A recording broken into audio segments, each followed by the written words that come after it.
What's up you guys, it's John and welcome back to my channel Restless Riches. Today we're going to be talking about what is a seller concession and what types are available to the buyer. Buying a home can be both an exciting as well as a time-consuming and stressful process that is sure to test your patience and mental fortitude. When looking for and negotiating on your new home purchase, it is important to remember that buying a home is one of the largest investments you will ever make in your life. So you want to get it right the first time around. The tricky dance between the home seller and buyer can often be a sight to behold, as the seller wants to maximize the sale value of the home while the buyer wants to strike a good deal. This is where the option of seller concessions may come into play. For home buyers, seller concessions can be a great way to lighten the cost burden of purchasing a new home. Approach seller concessions with caution, however, as not all sellers will be open and agreeable to concessions, which may work against you in striking a great deal on your new home. What are seller concessions? Seller concessions are individual parts of the closing cost that instead of paying yourself, you instead negotiate to have the seller pay on your behalf. This obviously takes some of the financial burden off of you as the home buyer and instead offsets onto the seller of the home. What are seller concessions used for? Seller concessions are especially helpful for home buyers who anticipate having trouble covering all of the closing costs that are typically associated with the purchase of a new home.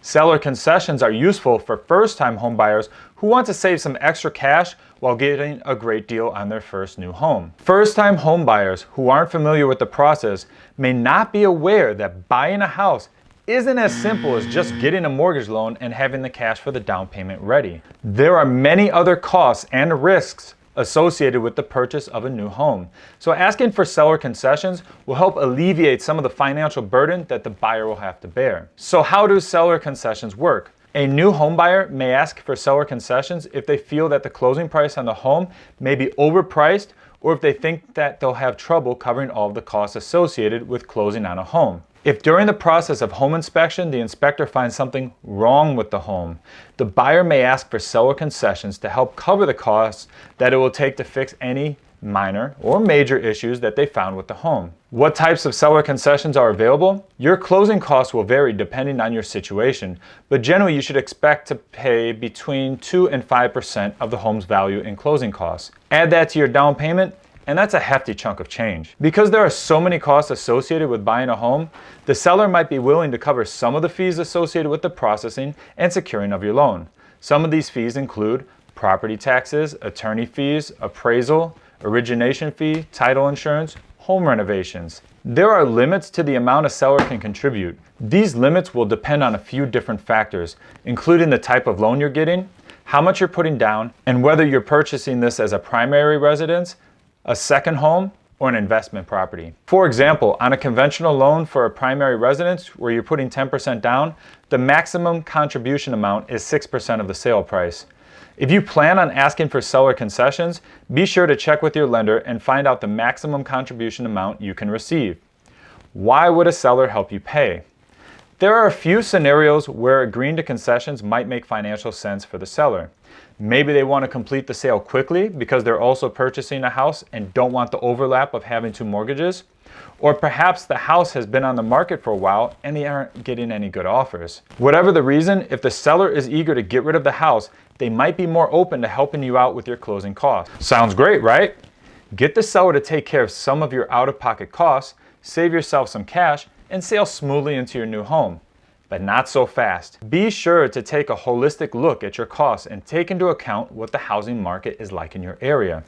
Are you in a buyer's market or a seller's market? In a buyer's market where sellers have trouble selling houses due to the high inventory or low demand, the buyer has all the power because the seller is much more inclined to accept an offer if they aren't sure they'll get a better one. However, in a seller's market with high demand or low inventory, the seller holds all the cards. If you're in a seller's market, you could risk having your offer declined if you try to attach any concessions to it because they might have other, cleaner offers. Additionally, while a seller concession can lower your upfront costs, if you're using it to offset a higher purchase price, you're essentially rolling your costs into the loan. To recap, here are some advantages to asking for seller concessions. Your out-of-pocket closing costs could be lowered. you could potentially make a higher offer while having more manageable closing costs. And here are some possible disadvantages. You could end up paying more over the life of the loan with concessions than without. If you're in a competitive market, you could risk having your offer declined by attaching concessions to it. It can be tricky to determine whether or not it is worth it to ask for seller concessions, so it's helpful to work with an experienced real estate agent who knows the local market and can help get the best out of your deal. So if you have any real estate needs, feel free to reach out. If you found value in this video, please remember to subscribe because there's going to be a lot more content coming out. I'm going to be doing a joint video, my first one, with another real estate agent talking about the state of the housing market. Also, I'm going to include virtual tours of listings that I'm representing, and I'll also be incorporating all the input that you guys give me.